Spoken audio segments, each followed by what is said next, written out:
Dear Kimberly, dear Jan-Werner, dear Heinrich, dear guests and fellows and viewers, thank you so much for joining us today in the garden of the Thomas Mann House. The birds are singing, the bees are buzzing, and we chose a difficult topic for this afternoon, but we are really stunned by the big group of guests here today. And we can truly say that this is an appropriate place to address our topic today. Thomas Mann spoke to a large audience at the Shrine Auditorium in downtown Los Angeles in 1938 on the coming victory of democracy. And he said, "War is nothing but a cowardly escape from the problems of peace." Well, there's no been shortage of cowardice in recent months. Ukraine has been dragged into a terrible barbaric war. Europe is arming up, and in Germany there's a lot of talk of a Zeitenwende, a turning point in history. The events have been so overwhelming that it is good to take a step back to look at the big global picture. And I'm really grateful that we have three outstanding thinkers with us today. Jan-Werner Müller, a political scientist from Princeton, Heinrich Wefing, journalist from Die Zeit, and our dear advisory board member, Kimberly Emerson. And before I turn over the microphone to Kimberly, I want to say that this is my last event here as program director of the Thomas Mann House. It's been my pleasure and privilege to help organize the opening of this house 4 years ago. And there are a couple of people who I want to like to thank. Today, the house is a beautiful house. We have excellent fellows, a broad network of partners, and a strong media presence. And this wouldn't have been possible without the support of our advisory board, in particular, Stephen Levine, who opened so many doors for our institution and found the right reassuring words in turbulent times. Yes. I would also like to thank our director of the board, Markus Klimmer, for his support and his guidance. And there are also a couple of people who worked hard in the background. And I would especially like to highlight Sylvia Mogel, who put an enormous effort to organize the opening, the inauguration of the house in 2018. Also Tyler Smith and Josh Videra, who were so helpful and so dedicated to help organizing the fellowship program as well as the structure of the whole institution. And of course, first and foremost, my dear colleague Benno Herz, who began here as a support in communication, but who has been really a powerhouse and a driver in every field of the Thomas Mann House in the last 2.5 years. And Benno will take over my position as a program director, actually from tomorrow on. And he has really everything it takes to continue our successful work here. And I wish him from the bottom of my heart all the best and all success.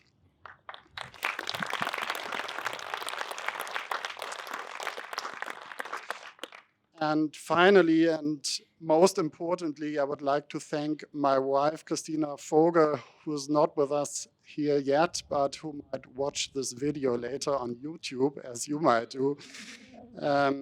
Thank you for all your enormous energy you put into this time in California, also for the residency as a physician in the last 3 years. And now it's up to me to take care of our newborn daughter in the next months in Berlin before I continue working for the Goethe Institute in Germany. Thank you all for your loyalty and your support, and I wish you now a good, inspiring event.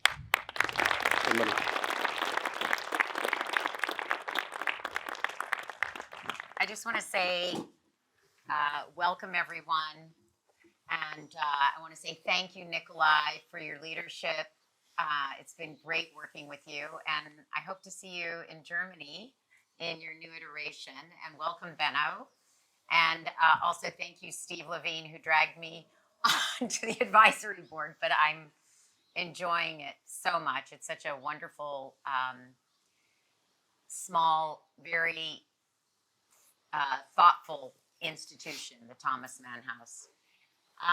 So I'm honored to join you all here today to engage in this conversation on the war in Ukraine, transatlantic takeaways. It's been 2.5 months since Russian President Vladimir Putin's invasion of Ukraine, and unfortunately, there's no real end in sight.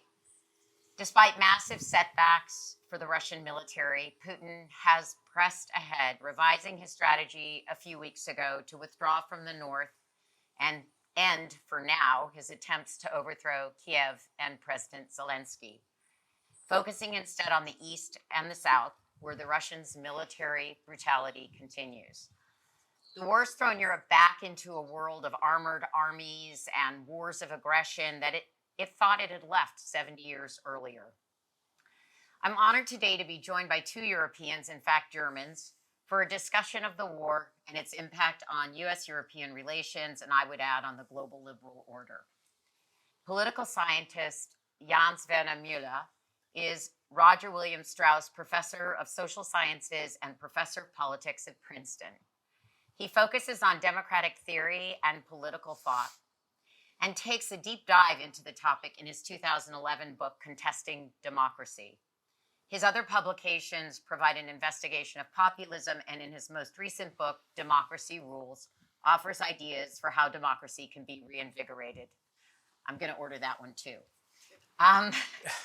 Müller is also a columnist. Jan-Werner is also a columnist for The Guardian and writes regularly for the London Review of Books. Heinrich Wefing is head of the political department at the German weekly Die Zeit, where he first started as a volunteer in 1995. He spent several years as Die Zeit's West Coast correspondent and is currently here for a few days writing a piece about the architecture of the Thomas Mann House. His articles cover German politics, both domestic and foreign, and he's recently interviewed Ukrainian writers Yuri Andrukovich and Vladimir Kamena. So let's get started. In spring of last year, I moderated a Thomas Mann House program called The City of Man, The Future of Multilateral Politics. As all you Thomas Mann experts know, the City of Man, with its rather dated-sounding title, has potentially very current implications. It was a manifesto issued in 1940 by a group of European intellectuals in exile in the United States who fled Hitler, the Third Reich, and World War II. This manifesto, though over 80 years old, laid out a vision of a future world structured to prevent another Hitler. It was a passionate call to arms to democracies, nations with shared values, to join, cooperate, and act together to ensure that the world remain at peace. By the time World War II ended, it seemed like the world was ready for something like this. The UN was founded and the Universal Declaration of Human Rights was signed. So my first question is, what happened? And for that, I think I can start. I said to them, I'm going to kind of throw it to both of you. So Jan-Werner, I don't know if you'd like to give us your initial thoughts on this. So first of all, I feel that one cannot possibly come here without having a Thomas Mann quote up one's sleeve. So mine is simply that at one point he talked about das unbeschreibliche Licht, the undescribable light, which makes everything around you more beautiful. And as I look around, it's an incredibly beautiful, beautiful sight. I feel somebody should take the occasion and walk down that aisle and get married, because it doesn't get better than this. But of course, in contrast to that beauty, we have an ugly subject to talk about. And to your question, about which I think we could easily, spend 5 hours or so, I would maybe keep it a little bit more small scale. So rather than talking about the globe as a whole, I would point out that actually, for a while it looked like we were making some progress in some parts of the world. Some of us might be old enough to remember a time when distinguished analysts and policymakers talked about the European Union as a distinctly normative power. This was around the time of the Iraq War, when people said, look, the Americans, they invade other countries. We rely on the power of an irresistible attraction. And we don't invade, we just attract other countries to our cause. And then what happens is that we basically change these countries from within. And this might not be the most appropriate kind of metaphor in this context, but maybe is appropriate, close enough to Hollywood. People even mentioned the maybe long forgotten thriller Invasion of the Body Snatchers, where people look the same, but all of a sudden they've become EU citizens and everything's different. This was about 20 years ago. And then lots of things, as you all know, went very wrong in Europe. And it was crisis after crisis. But this sort of initial promise of at least some island that could be considered an attractive normative power in the world was still there.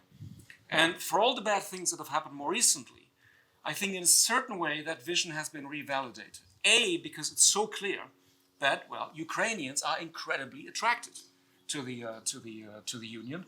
And B, while one can find fault with many individual leaders, on the whole, I would say, and maybe you'll disagree, on the whole, European leaders haven't done so badly in terms of actually getting their act together and trying to reconstruct this sort of normative power. Last thing, if I may. The one thing, though, that if one takes this vision seriously, to bear in mind, is that, of course, Europe isn't just being attacked from the outside. We also have, if I may put it so bluntly, an enemy within. And the enemy within is Viktor Orban. And I can say more about this later on if you like. Because I even have a but question. the same mechanism that we basically keep funding our own enemies doesn't just apply to the outside, it also applies on the inside. And as long as that situation persists, there's always going to be a little bit of doubt when, leaders, policymakers, or God forbid, even intellectuals, pontificate about normative power Europe. Thank you. Heinrich? I don't have a Thomas Mann quote, I'm sorry. But I have an anecdote, if I may. Just the other week, last Thursday, I sat on a panel with the Russian author Victorjeroffe. And over dinner, he told me that he just arrived in Germany from Russia with his family,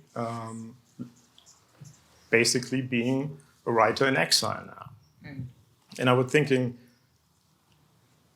next week I'm going to be in Los Angeles in this beautiful Thomas Mann House. And now I'm sitting next to a writer in exile, 70, 80 years later.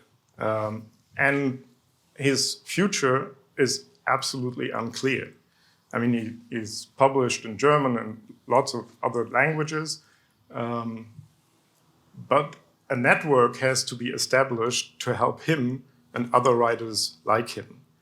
And I can't stop thinking about him and his fate and the fate of his family, his 4-year-old daughter, while sitting here in the sunlight. So that is my Thomas Mann related anecdote to start with. The power of attraction of the EU. That is a very interesting topic. And I think you are right. The European politicians didn't do so badly on that. But maybe we have to think harder about the borders of that attraction.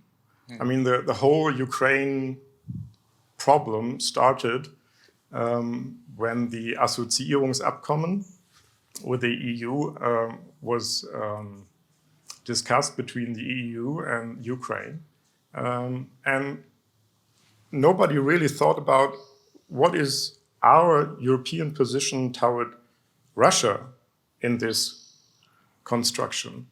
I mean, at some point in time, we thought maybe Russia will be attracted to Europe as well.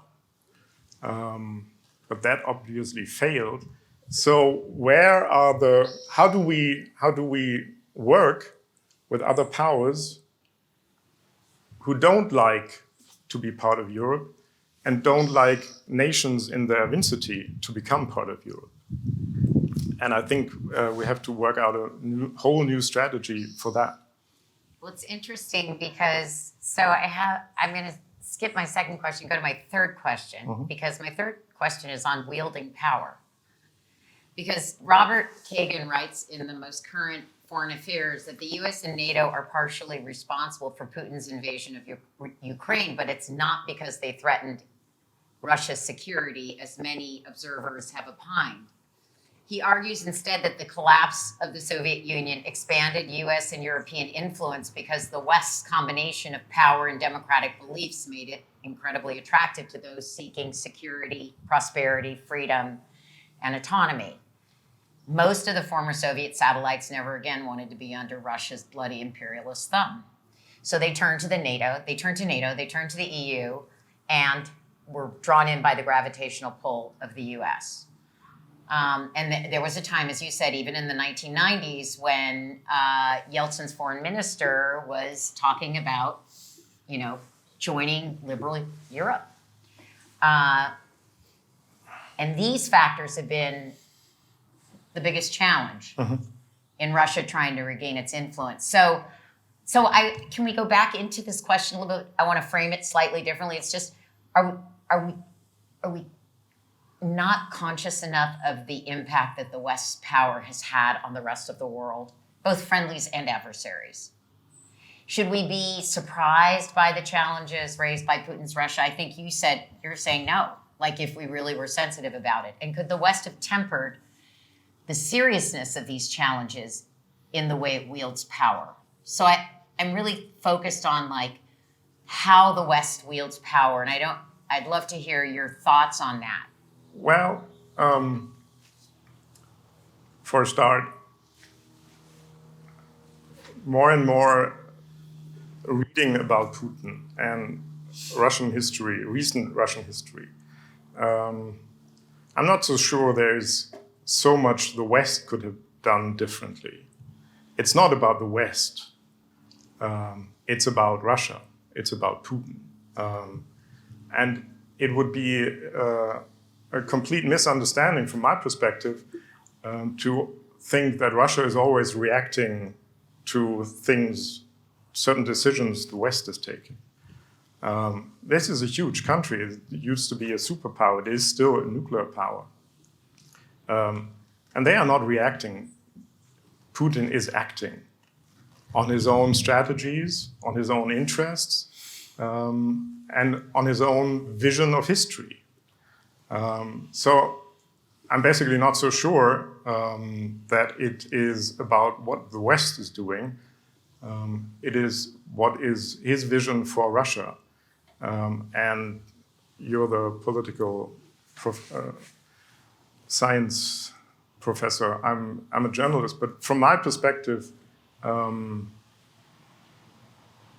we have to clearly focus on the agenda Putin is setting for his actions. And I think what we are seeing here, to put it in a broader frame, is this is a situation after the collapse of an imperial power and the brutal, violent reassessment of powers after the collapse.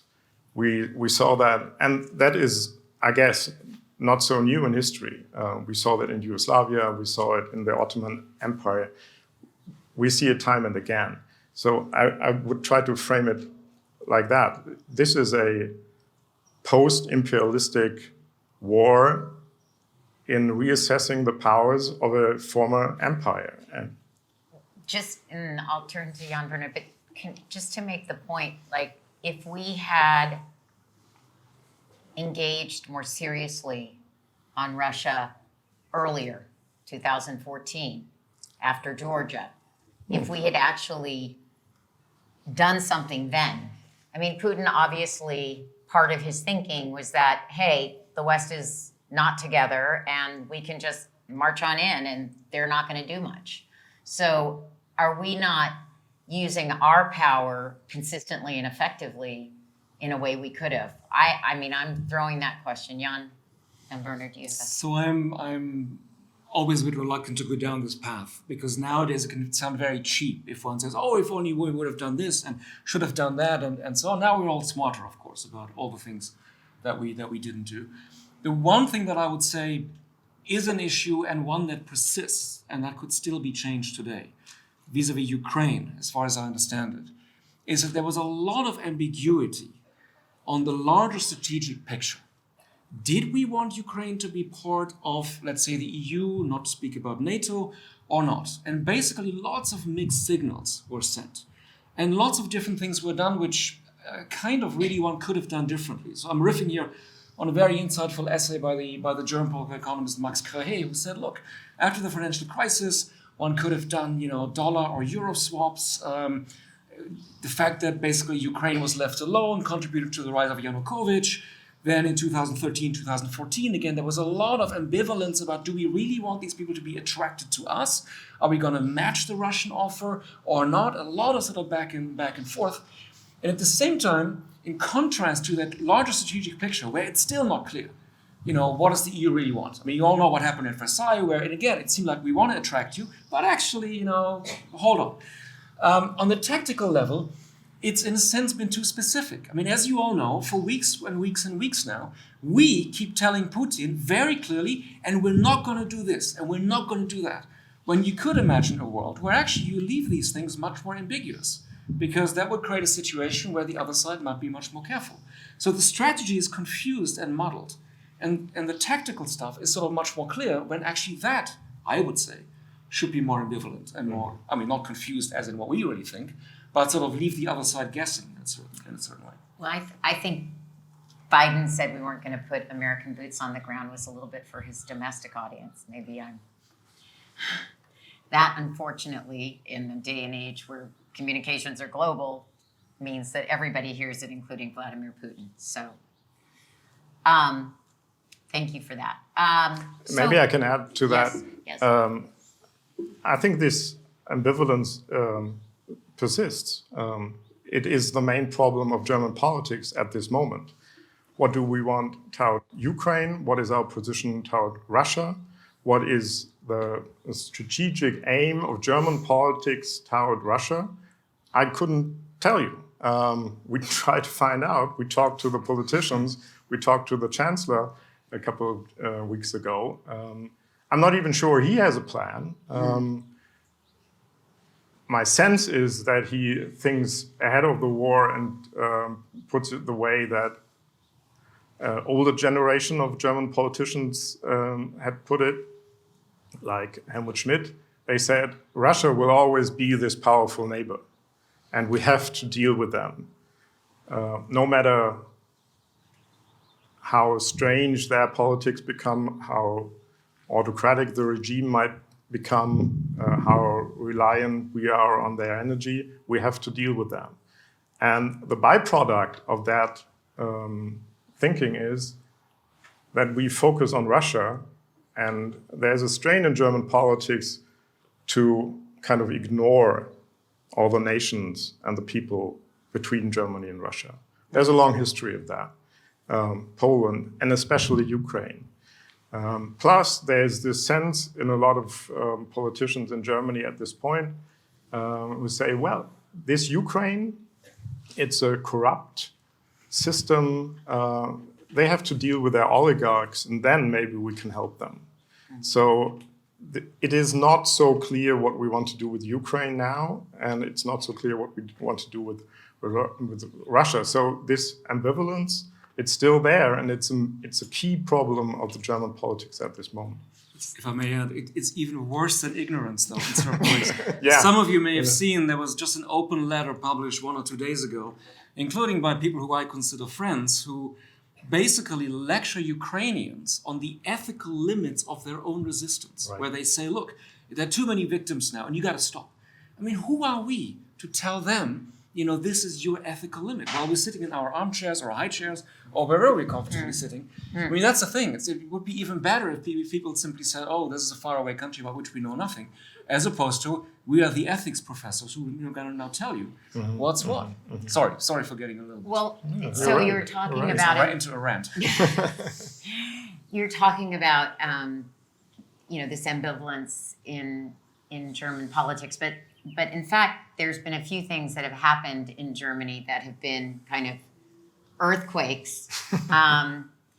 Putin has swiftly accomplished in Germany what the U.S. has been criticizing and advocating Germany to do for over a decade, right? Change its security and energy policies. Well, On let's see. the security side, just after the February 24th invasion, Chancellor Scholz committed to creating a fund of 113 billion euros to support the German military at least for a year, and increasing defense spending to reach its perpetually unfulfilled commitment to NATO of 2% of GDP. And of course, you guys all know how that was like this needle knife in the side of the former president's kind of attacks on Germany. But the fact is, my own husband, who was ambassador there for Barack Obama, was talking to the Germans about the 2% for a really long time. And just a few days ago, the German parliament approved sending heavy weapons to Ukraine. Whoa. But the U.S. may have just upped the ante when Defense Secretary Lloyd Austin said in his visit last weekend to Poland and Ukraine that the U.S. wants to see Russia weakened to a degree that it can't do the kinds of things that it's done in invading Ukraine, which is kind of a much bigger bar to set than has been set so far. So that's on the security side. On the energy side, Germany ended Nord Stream 2.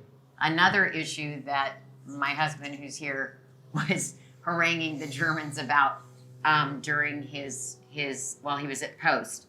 And just a few days ago, Germany announced that it was finally preparing to embargo Russian imports of oil and coal and curtail imports of Russian gas, in part with the expectation that Putin may actually cut off those supplies, as it did with Poland and Bulgaria. And I think for Russia, it's not such an easy question because it provides so much money to help fund its war. But this is really in the crux of this crazy ambivalence.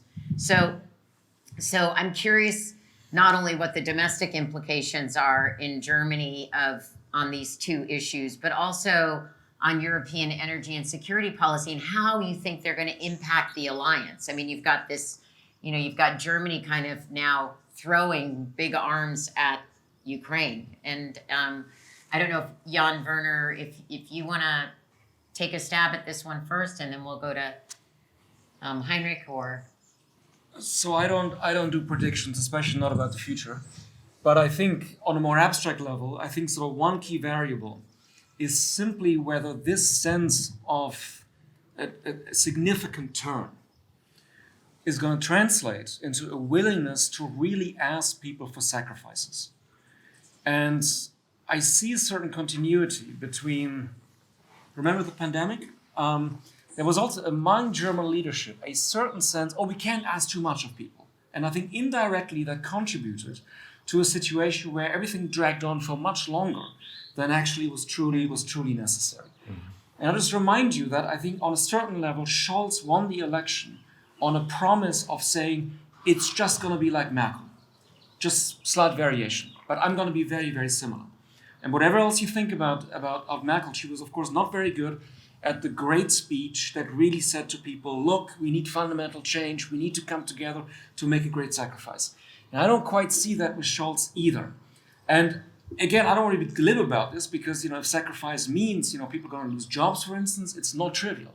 At the same time, as also plenty of American observers have pointed out, Germany has been pretty good at asking other European nations to make sacrifices, especially a little bit further south. And there was not a lot of hesitation about saying, you got to endure the pain, do it quickly, then it's going to be less painful later on. I mean, people had no problem giving speeches like this day and night to our fellow Europeans.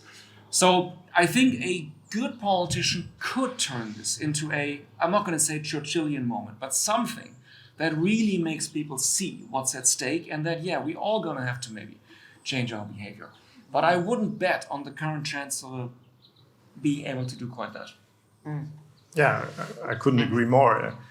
I mean, Scholz is not much of a talker, we know that. And to a certain degree, people like that. He projects a certain kind of certainty in his actions and his visions, and he has proven himself right in doing things he promised as a finance minister and in Hamburg as well. But you're completely right. A different politician could use this situation and turn things around. I mean, he successfully coined that phrase Zeitenwende. which is a very good phrase for this moment in time. But what he means by this Zeitenwende is completely unclear. We keep asking him this question: what is this Zeitenwende about? And how does it translate into concrete politics, in concrete changes in the military, in concrete steps toward helping Ukraine?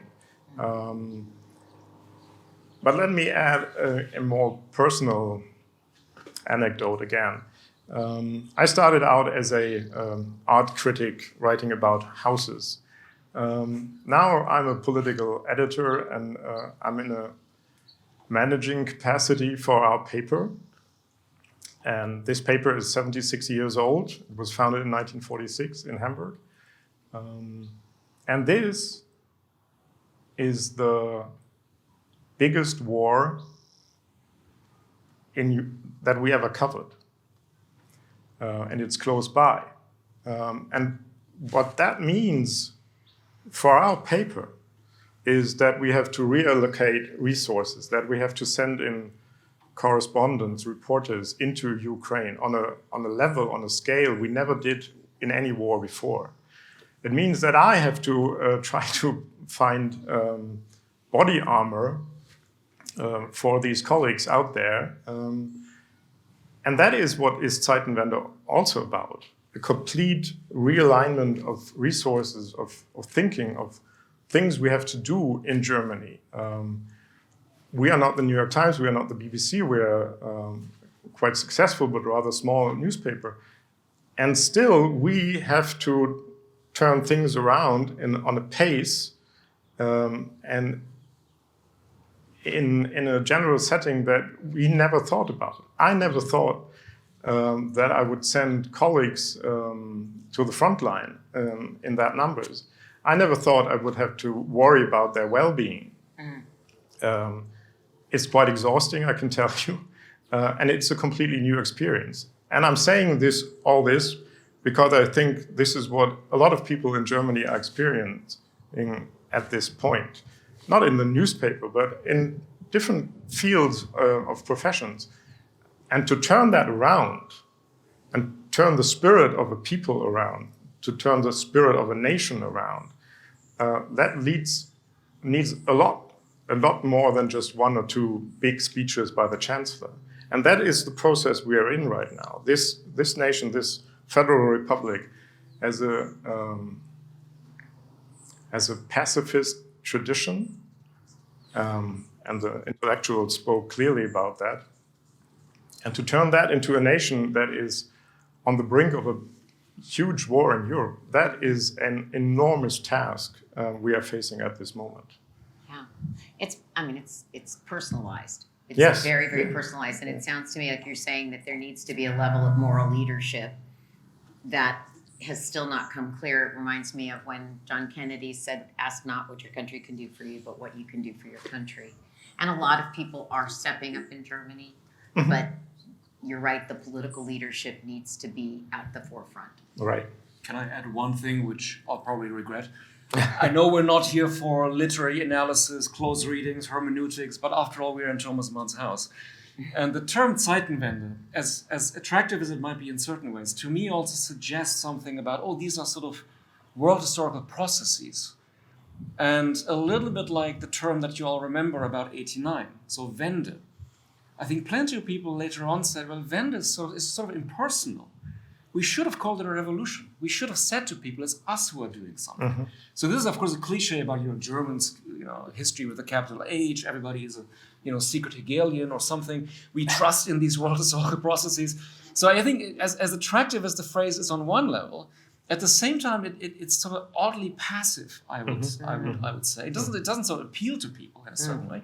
It simply says, if you're Bob Dylan, maybe you would have, you thought about it differently when you said the times are changing.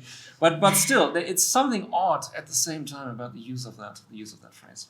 And Chancellor Scholz came up with that phrase in a moment when there was no choice for him to make. It was the last moment he could realign him with the allies in the West.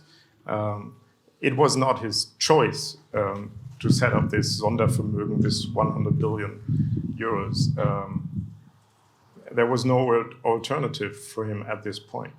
He did it out of necessity, not out of like, hey, how do we take Germany to the next level? Necessity is a nice way of putting it when you have everybody yelling at you, do something. I call that necessity. Well, so that takes me to this. This is still Germany related. It's Europe related. It's globally related, which is the chemical and nuclear threat, because that is something that I think sits on everybody's mind, and we know that threat remains high. And actually, there's been this kind of unprecedented unity in the West and among NATO allies thus far. But, Putin and his foreign minister, Sergei Lavrov, are starting to use increasing rhetoric that this is a proxy war. And I was just listening to a podcast earlier today where David Sanger of the New York Times was saying we're at this very perilous moment because, should they decide to, experiment, do a demonstration nuclear explosion over like the Black Sea, I mean,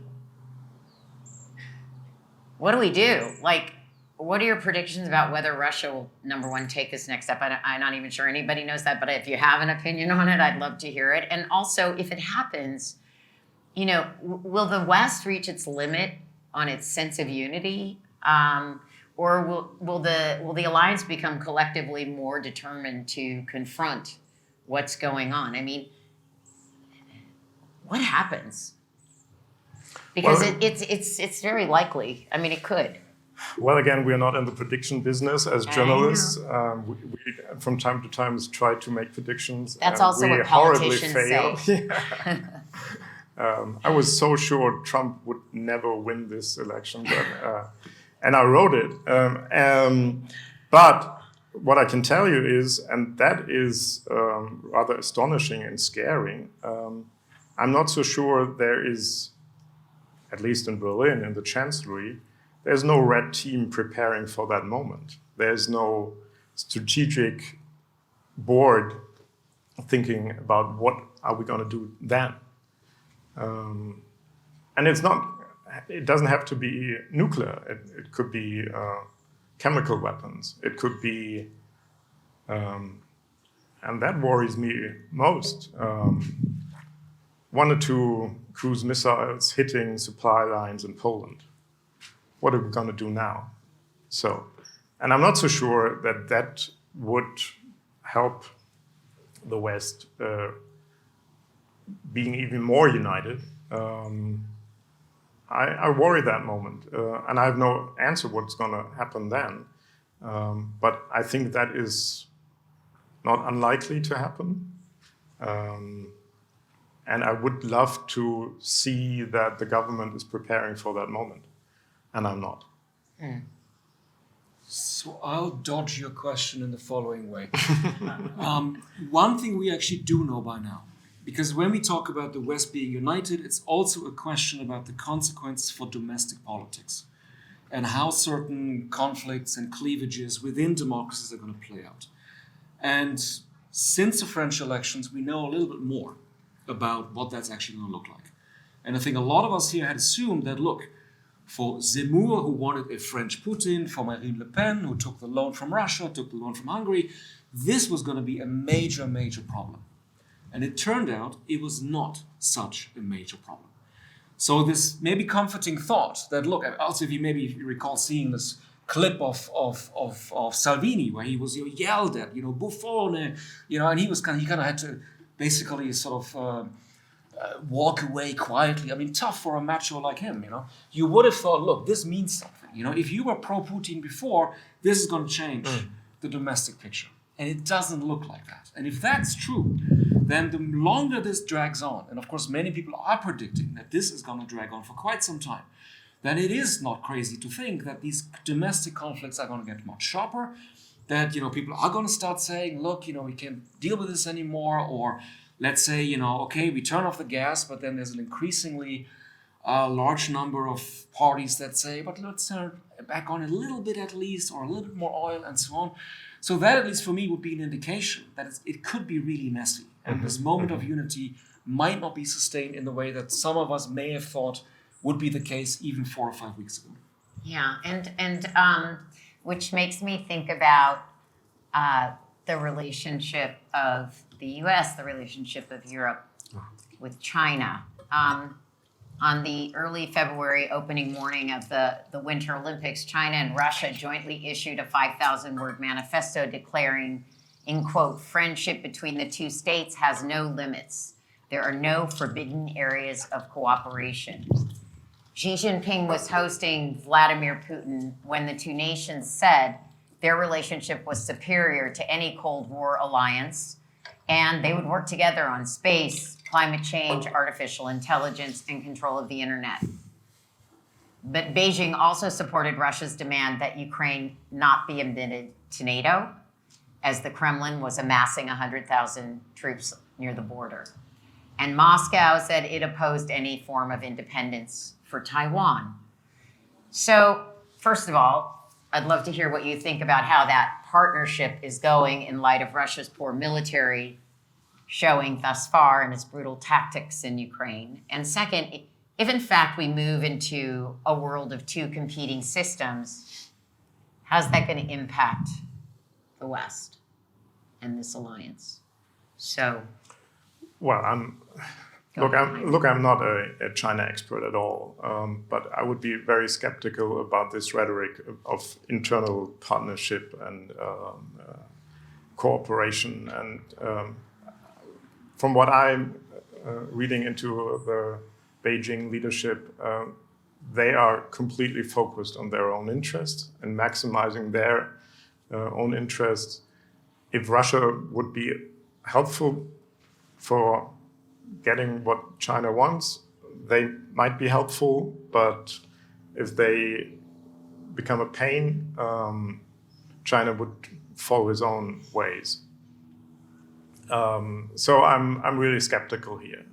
They have a common enemy, that is the West and especially the United States, and they are both autocrats. But I don't think that Beijing would do anything to help Russia to get out of a very difficult situation in Ukraine. If there is nothing that China gains from that. And to your other question, I mean, again, looking at Germany, Germany is dependent on Russian oil and gas. We are learning that the hard way at this point. But Germany is even more dependent on Chinese products as a market, as a place where the German automobile industry is selling the cars, building the cars.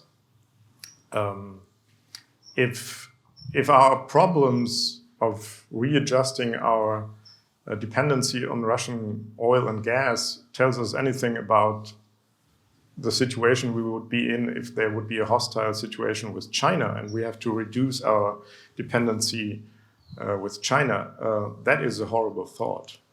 That would be, I mean, what you said about the gas and the hesitancy in German politics, that is even more true with China. It would be very, very hard for any German government to reduce our dependency on China. And therefore, I don't think there is very much energy put into that decoupling that Americans are talking about. Just 2 points. One is that surely it will have occurred to Putin that the possible outcome of his attempt to reassert great power status could be that Russia becomes a client state of China. Right. And that's not a very desirable outcome. Second point is about the rest of the world. So on the one hand, it was sort of heartening to see that in February, lots of countries from, for shorthand, the Global South at the UN, with which you started us out, basically did very clearly say, look, we recognize this as an anti-imperialist struggle and, values are at stake and, we want to make that clear. But by the same token, there are plenty of countries out there who don't see this as the big struggle between democracy and autocracy, and who are much more likely to say, well, let's calculate our interest in this. Let's see, how this plays out. And we're not really in the kind of global war that President Biden keeps telling us we're actually in. And some of these are important and pretty big players. So again, in terms of what could be done differently now, given that there's some areas where it's clearly not in our hands, this is one where one would have thought, well, maybe one could make more of an effort to kind of bring these countries around to this kind of normative frame. So it's interesting. So I had a question that I'll just kind of paraphrase, and then we'll go to questions because it's related to what you just said. Because I wanted to talk a little bit about the framing of this as autocracy versus democracy, and whether there was, because we don't have countries like India and Brazil and Indonesia, huge democracies that are basically didn't vote to condemn Russia and haven't joined the sanctions regime. And we ask ourselves why? Why is that? Is it because is it because we framed this wrong, that we should be framing it differently? Or is it more transactional than that? Is it simply about economic interests and ties to China and ties to Russia? Or could we have, because if you look at a country like Singapore, it's not a democracy, but it immediately imposed sanctions. And why? Because it didn't like this flouting of international norms, of international law, of invading another territory, of the sovereignty of Ukraine. So could we potentially get more support for the alliance to stand up here if we reframe this a little bit, or is it more transactional than that? Well, it's an interesting contrast. I would have thought it has something to do with the fact that people have very legitimate doubts about Singapore being a democracy, so they have to prove something, whereas people are still willing to say... I was saying it's not really a democracy. No, it's not a democracy at all.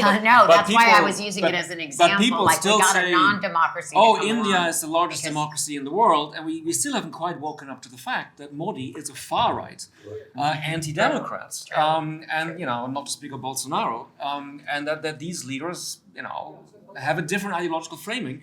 So you might not want to join a global struggle for democracy if you don't happen to be a Democrat. Right, exactly. So in other words, if we reframed it, would there be a possibility of getting support? I'm not so sure. I'm not so sure. We did an investigation, we did reporting on the, it's a slightly different field, but it may be part of the answer also. We did some reporting on war crimes committed in Ukraine. And the European and American-led initiatives to investigate those war crimes. And again, on the UN level, even though the crimes so obviously seem to be war crimes, a lot of nations, basically in the South, were very reluctant to help this investigation on the UN level. And why is that? Because they said, yeah, well, maybe those are war crimes, but you guys may not be the right ones to fight against it. Remember Abu Ghraib. This, I think, if I may say this, in this beautiful setting in California, plays into it as well. Double standards. And that is a huge problem. I'm not so sure how we can overcome that. I've been working with Human Rights Watch for 20 years. So you know our whole mission is about justice and accountability for the kind of atrocities that are taking place. And we are in the country, we're in Ukraine, we have arms experts and lots of people on the ground who are doing that research and putting together evidentiary cases right now. And this is very important work. I hear you. The U.S. hasn't even joined the International Criminal Court. Right. So I'm not saying that it's wrong to investigate war crimes in Ukraine. Not at all. No. I'm all for it.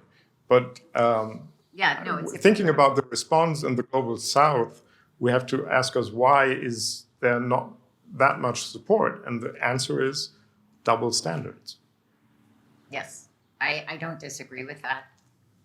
I don't disagree with that. I just want to say thank you to Heinrich and Jan-Werner for taking the time to join us today for this incredibly interesting and unfortunately very sobering conversation.